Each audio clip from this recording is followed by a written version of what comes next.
Good evening, everyone. This is Darius from database-tutorials.com, and welcome back to the SQL Server Series.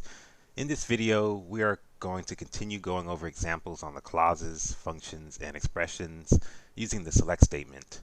I know in one of my previous videos I mentioned that we were going to be learning how to retrieve data from two or more tables, but before we get to that, we need to have a deeper level of understanding on the select statement.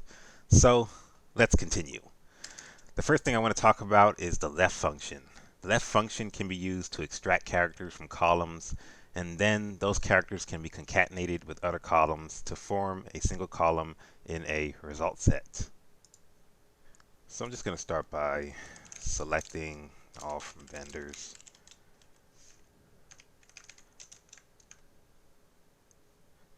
Oh, looks like I'm not using my AP database.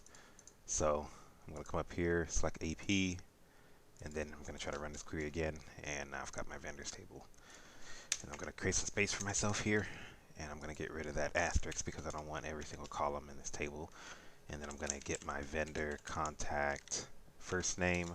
I also want my vendor contact last name. And then after that, I'm going to use the left function. And in the left function, the first thing I want is my expression, which is going to be my vendor contact first name, and then the number of characters that I want to extract, which is going to be 1. And I'm going to use the plus sign since we are concatenating two left functions here. And then I'm going to say left again.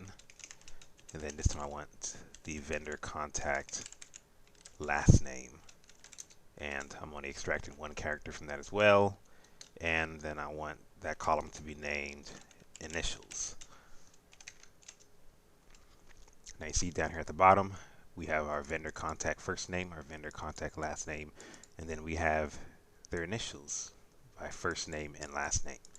So what the left function did here was it took one of the first characters at the front of this column and it extracted it, and then we, using the plus sign, we concatenated it into a single column and we called it our initials. The next function I want to talk about is called dateDiff. The purpose of the dateDiff function is to get the difference between two date values. This function does require 3 parameters, so if you don't know what parameters are, they are values that get passed into a function where the function can then use those values as input to perform its routine. So now I'm going to write a query that uses the dateDiff function to get the difference between our invoice dates from today, and I'm going to display the difference in a separate column. So I'm gonna select all from invoices, and then like I always do, I'm getting rid of my asterisks because I don't want all the columns. And then I'm just gonna get my invoice date, and then I'm gonna use the get date function because I want to get my current date, and I'm gonna name that as today's date.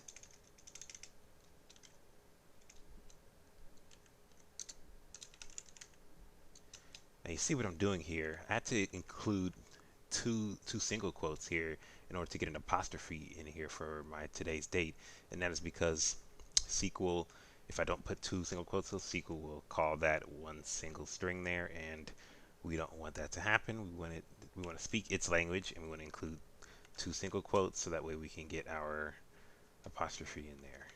So that ends that, and then I'm gonna use my comma separator here on today's date. And then we're going to use the dateDiff function. I'm going to go date difference. And the first part of the dateDiff function is to specify how you want your units to be displayed. And we want our units to be displayed by your day. As you can see here, there are others you can use. You can use day of year, you can use weekday, but we're going to use day. And then since we're getting the difference between 2 dates, the first date I want to get the difference between is the invoice date. And then I'm going to use getDate as my ending date. So I will be getting the difference between my invoice date and my get date, and I want it to be displayed in number of days as my units. So I'm going to go ahead and close my parameters on my date diff function here, since I've got all three of my parameters here.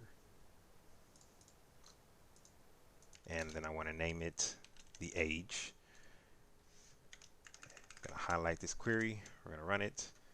And you see down here at the bottom, we have our invoice date that I printed out here as my first column.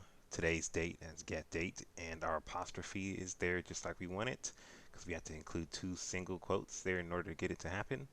And then you can see we have the difference between these dates, which is well over, well over a year. You've got 641 days here, and looks like it's been a while. We might need to contact the company and get those invoices updated. Well, it's just a joke, side joke, everyone, but that is how you use the date difference function to get the difference between two dates and have it display in the number of days in a single column. The last thing I want to cover in this video is how to use the distinct keyword, because when you are writing SQL queries and you are using the where clause to filter your result sets, in some cases your result set will contain duplicate rows or rows whose column values are identical. And if that's not what you want in your result set, you can include the distinct keyword in the select statement to eliminate the duplicate rows. So I'm going to select all from vendors, and then I want to get the vendor city and the vendor state,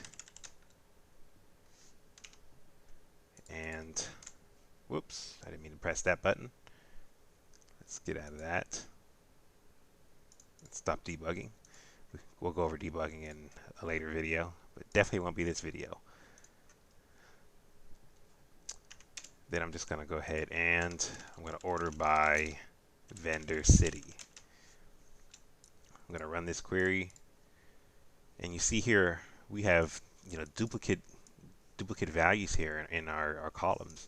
Our vendor city, we have Anaheim, it's displaying twice. We have Boston here like 3 times. Look at Chicago here, it's twice as well. And if we're looking to provide a report and we just want to see unique values in our table, then we're going to want to omit all those duplicate rows. So to do that, I'm going to come up here at the top and I'm just going to add the distinct keyword, and the distinct keyword is going to remove all those duplicates. I'm going to run the query again, and you see all the duplicates have been removed. Now you notice down here, one more thing to take a look at. You notice in the vendor city here for rows 14 and 15, we have 2 Fairfields here. So it looks like the duplicates are still here, but they're not, and that is because our vendor states are unique. So since there is a unique state for these 2 cities, these do not qualify as duplicate. Therefore, the distinct keyword is not going to wipe these 2 values out. So that is all for this video. I know this seems like a lot to cover on select statements, but if you understand everything we have covered so far in this series, it will be very beneficial to you. In our next video, we will finish up with part 3 of this chapter on examples of clauses and expressions using the select statement. So thank you for watching. If you're interested in the next video, head over to database-tutorials.com. Please don't forget to subscribe to my YouTube channel. Hit the like button on this video if you enjoy it, and see you next time.